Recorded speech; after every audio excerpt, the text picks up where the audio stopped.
Injective files for SEC transfer agent registration. Injective said on July 17, 2026, that it has filed to register as a transfer agent with the U.S. Securities and Exchange Commission.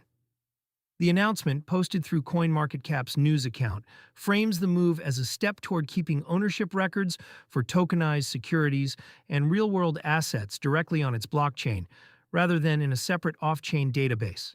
A transfer agent is a piece of plumbing most retail investors never think about. It is the entity that maintains the official record of who owns a company's shares, processes transfers when those shares change hands, handles dividend distributions, and reconciles the books with the issuer. In the traditional system, that record sits in a database run by firms like Computershare or Equiniti, one layer removed from the exchange where trades happen. Injective's filing aims to collapse that layer onto the chain itself. The record and the ledger become one thing. The pitch behind on-chain transfer agency is that the settlement record and the ownership record stop being two separate systems that need reconciling. When a tokenized share moves between wallets, the blockchain already knows the new holder. If the chain is also the registered transfer agent's book of record, there is no second database to update, no end-of-day reconciliation, and no gap between the trade cleared and the register reflects it. That gap is where a lot of cost and delay lives in conventional markets. Corporate actions, dividend payments, and proxy voting all depend on a clean snapshot of who held what at a given moment.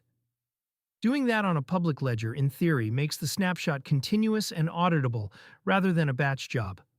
Injective is not the first to chase tokenized real-world assets, but transfer agent registration is a more specific and more regulated ambition than issuing a wrapped token. It puts the protocol inside a defined SEC role with defined obligations, which is a different posture than most crypto projects have taken toward securities law. A filing is not an approval. The important caveat, Injective has filed, not been approved. Transfer agent registration with the SEC runs through Form TA1, and registration itself is a notice-style process, rather than a lengthy merit review. But operating as a transfer agent for actual registered securities carries ongoing requirements, record-keeping standards, turnaround timing rules, and annual reporting that a blockchain protocol has to satisfy in practice, not just on paper. The harder questions come after the paperwork. Which securities would actually use an on-chain register?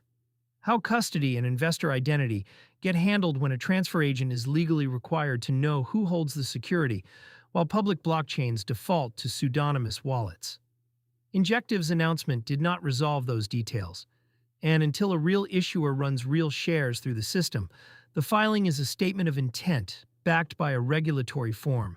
This lands during a broader push to move securities infrastructure on-chain. DTCC has been soft-launching tokenization rails for U.S. equities and treasuries, and firms like Securities and Cantor Fitzgerald have been building tokenized IPO frameworks. Injective is attacking a different piece of the same stack, not the issuance or the trading venue, but the register that says who owns what. Market backdrop. The news arrived on a soft day for crypto. As of July 17, 2026, Bitcoin traded around $62.57, down 2.4% over 24 hours, with Ether at $119.28, down 4.5% on the day, but up 3.1% over the week, and Solana at $74.54. CoinMarketCap's Fear and Greed Index sat at 31, in fear territory. Infrastructure filings like this one tend to move on their own timeline rather than tracking daily price swings, and the announcement drew moderate engagement rather than a market-wide reaction. For anyone watching the tokenization theme, the signal worth tracking is not the token price, but whether a registered issuer commits to running securities through an on-chain transfer agent. That would turn the filing from a positioning move into working infrastructure.